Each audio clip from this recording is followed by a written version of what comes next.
പ്രസാദ്, ഞാൻ കാർണിവലിനെ കുറിച്ചാണ് ചോദിച്ചത്. തിരക്ക് ഒക്കെ വരാൻ സാധ്യതയുണ്ട് നാളെ വൈകുന്നേരം. കൊച്ചി ഒരുങ്ങിക്കഴിഞ്ഞോ കാർണിവലിനും പുതുവത്സരാഘോഷങ്ങൾക്കുമായി?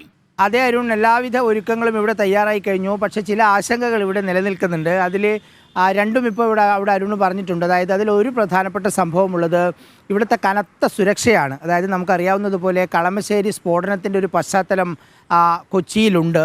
അതുകൊണ്ട് തന്നെ കനത്ത സുരക്ഷ, പഴുതടച്ച സുരക്ഷ, വലിയ പരിശോധനകൾ എല്ലാം കൊച്ചിയിൽ ഉണ്ടാകും എന്നുള്ളതാണ് ഇത്തവണത്തെ ഒരു പ്രത്യേകത. കാരണം കളമശ്ശേരി നടന്നതിൻ്റെ ഒരു സുരക്ഷ കൂട്ടൽ എന്തായാലും പോലീസിൻ്റെ ഭാഗത്തുനിന്നുണ്ട് എന്നുള്ളതാണ് പോലീസ് ഉദ്യോഗസ്ഥർ വിശദീകരിക്കുന്നത്.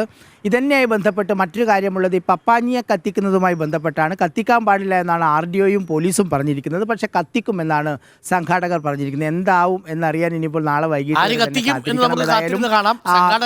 കേരളത്തിൽ ഏറ്റവും കത്തിക്കുന്ന വിവാദം കത്തിക്കുമോ എന്ന് നമുക്ക് നോക്കാം.